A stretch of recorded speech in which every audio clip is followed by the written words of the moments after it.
دنیا ہی میں بتائے تاکہ حضور اکرم صلی اللہ علیہ وسلم کی نگاہ مقدس سے کوئی شے پوشیدہ نہ رہے۔ معزز سامعات، اس کے علاوہ بھی بہت ساری حکمتیں اور اسرار اس سلسلے میں علماء کرام نے بیان کیے ہیں۔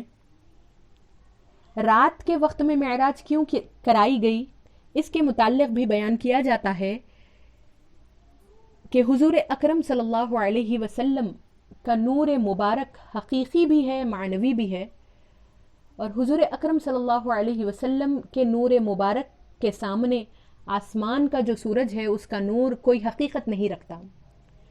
تو سرکار دو عالم صلی اللہ علیہ وسلم کے نور کا اظہار اگر دن کے وقت میں کیا جاتا تو حضور اکرم صلی اللہ علیہ وسلم کے نور مبارک کے سامنے آسمان کے سورج کا نور بالکل ماند پڑ جاتا، ایک قیامت صغریٰ کا عالم طاری ہو جاتا۔ اسی لیے اللہ تعالیٰ نے رات کے وقت میں جب دنیا کا آفتاب غروب ہو گیا تو اپنے حضور اکرم صلی اللہ علیہ وسلم کے نور مبارک کو ظاہر فرمایا اور رات کے وقت میں آپ کو معراج پر بلایا تاکہ آپ کے نور حقیقی کا مشاہدہ ہو اور سب حضور اکرم صلی اللہ علیہ وسلم کے نور مبارک سے منور ہوں۔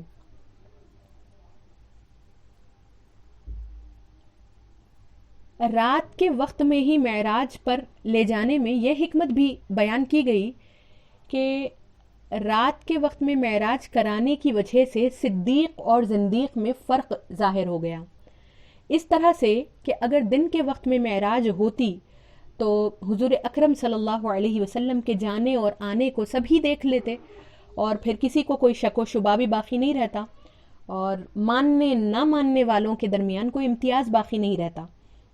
چنانچہ حضور اکرم صلی اللہ علیہ وسلم کو رات میں معراج کرائی گئی اور جب آپ نے اس کی خبر دی تو حضرت صدیق اکبر رضی اللہ عنہ نے سن کر کہا صدقتا، آپ نے بالکل سچ فرمایا ہے۔ لیکن منکرین نے جیسے کہ عتبہ بن ابو لہب وغیرہ نے کہا کذبتا، آپ نے نعوذ باللہ جھوٹ کہا ہے۔ تو اس طرح رات میں معراج کرانے کی وجہ سے صدیق و زندیق میں فرق ظاہر ہو گیا۔ رات کے وقت کو اللہ تعالیٰ نے بہت سی فضیلتیں دی ہے اور رات کے وقت میں بہت سی خصوصیتیں بھی ہوتی ہے۔ رات سکون و آرام کا ذریعہ ہے۔ اللہ تعالیٰ نے فرمایا وَجَعَلَ اللَّيْلَ لِتَسْكُنُوا فِيهِ، یعنی ہم نے رات بنائی تاکہ تم اس میں سکون و اطمینان حاصل کرو۔ رات کی ایک خاصیت یہ بھی ہے کہ مقربان بارگاہ الہی رات ہی کے وقت میں عبادتوں کی لذت پاتے ہیں اور ان کو ذوق و شوق پیدا ہوتا ہے۔ اللہ تعالیٰ فرماتا ہے یتلون آیات اللہ آناء اللیل، وہ اللہ کی آیتوں کی تلاوت کرتے ہیں رات کی گھڑیوں میں۔ نزول قرآن بھی رات ہی کے وقت میں ہوا۔ اللہ تعالیٰ فرماتا ہے انا انزلناہ فی لیلۃ القدر، ہم نے قرآن کو لیلۃ القدر میں اتارا ہے۔ الغرض یہ کہ رات کے وقت میں بڑی برکتیں ہوتی ہے، اسی لیے اللہ تعالیٰ نے اپنے محبوب کو معراج کرانے کے لیے رات کا انتخاب فرمایا۔ معزز سامعات، اہل ایمان کو اس واقعے معراج میں کوئی شک و شبہ نہیں، لیکن شک کرنے والے اور انکار کرنے والوں کے لیے ایک چھوٹی سی مثال بلا تشبیہ پیش کی جاتی ہے کہ ابلیس شیطان مخلوق میں سب سے بدترین مخلوق ہے۔ اس کے متعلق یہ آتا ہے کہ وہ ایک لحظے میں، ایک سیکنڈ میں مشرق سے مغرب تک جاتا ہے اور لوٹ کر آ بھی جاتا ہے۔ اس کے لیے یہ ممکن ہے، کسی نے آج تک اس کا انکار بھی نہیں کیا۔ تو پھر وہ ذات مبارک جو 18,000 عالموں کے لیے نبی رحمت ہے، رحمت للعالمین ہے صلی اللہ علیہ وسلم، ان کے لیے ایک رات میں عالم ملکوت کی سیر کرنا کیوں کر ممکن نہیں ہوگا۔ معزز سامعات، ایک روایت میں یہ بھی آتا ہے کہ انسان کی روح جب بدن سے جدا ہوتی ہے تو بعض نیک ارواح کا یہ عالم ہوتا ہے کہ وہ پلک جھپکنے سے بھی کم وقت میں آسمان کی سیر کر کے عرش کے نیچے منازل نور میں متمکن ہو جاتے ہیں۔ تو حضور اکرم صلی اللہ علیہ وسلم کا جسم مبارک تو جان و روح سے کئی لاکھوں کروڑوں گنا زیادہ پاکیزہ اور لطیف ہے۔ اگر رات کے کسی حصے میں آپ 8,000 سال کا فاصلہ یا اس سے بھی زیادہ وقت کا فاصلہ طے فرما لیں تو اس میں کیا تعجب۔ معزز سامعات، شب معراج کے فضائل اور اس رات میں اللہ تعالیٰ کی عبادت کرنے کا ثواب بھی احادیث شریفہ سے ہمیں معلوم ہوتا ہے۔ ایک روایت آپ کے سامنے پیش کی جا رہی ہے۔